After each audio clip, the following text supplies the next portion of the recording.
Hello everyone, my name is Dakota Anderson, and to start off, I have a quick question. So, have you ever wondered what led to the spark of the civil rights movement between 1920 and 1940? Because I'm sure you are all very familiar with who Dr. Martin Luther King is, but I just wanted to let you know that he was not the only one who was able to have a major impact and influence on what got us to where we are today.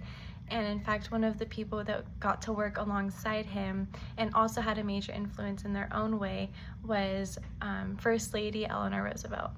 So Eleanor Roosevelt was First Lady between 1933 and then was in office for 16 years after that with her husband Franklin D. Roosevelt. And she was a major influence that helped to spark and push forward the civil rights movement between that time, and this was done through her radical acts in the First Lady role that used multiple modes of communication to reach the people of America. So first, I would just like to give you some background on who Eleanor Roosevelt was, where she was born. So she was born in New York City in 1884.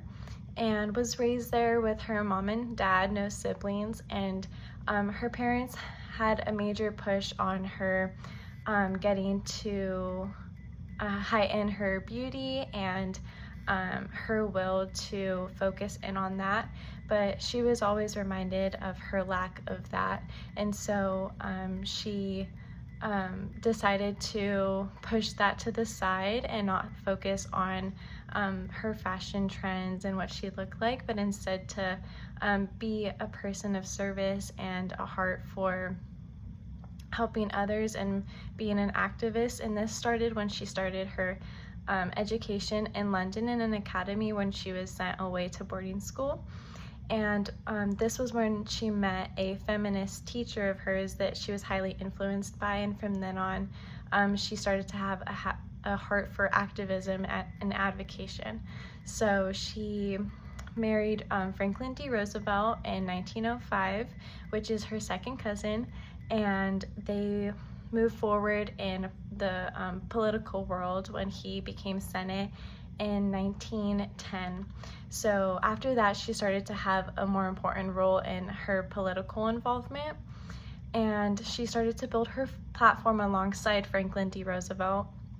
And this was when she really was radically impacting the involvement of a wife, and especially a wife of someone who's in the Senate. And then when her husband, Franklin D. Roosevelt, got elected to become President of the United States in 1933, that was when she became First Lady and had a major impact on what the role of a First Lady was. So a First Lady before Eleanor Roosevelt was never involved in conventions and speeches. They essentially helped the husband at home and raising the family, and played the role of a housewife, but they were never involved in political involvement. But this was done with Eleanor Roosevelt. She wanted to be more involved in the nation and helping those in need, especially because of the racial discrimination and segregation at the time, and even gender inequality. So she used multiple modes of communication and involvement that had never been seen before. She had her own newspaper article called the My Day column. She wrote many speeches. She spoke at multiple conventions, and none of these things were ever seen before. She spoke on radio shows. She was shown on television, and so this was a really radical thing for her, especially as First Lady. And moving forward, she was able to really have an impact on the society and the involvement in gender equality and human rights.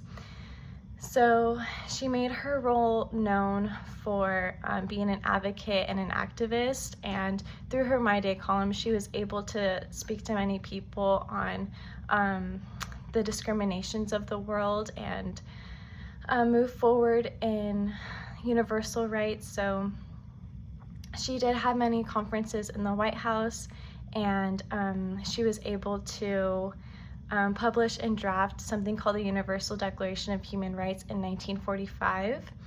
And this is something that we still see today and use today to benefit us in what we stand for our rights. And so she had major impacts on that. And to conclude everything, she really changed the role of a First Lady. She helped to change many laws and policies to take away segregation. She drafted that document that tells us what our rights are as women, as citizens, as people.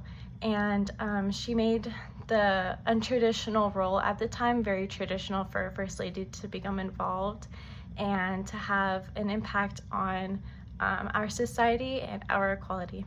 Thank you for listening.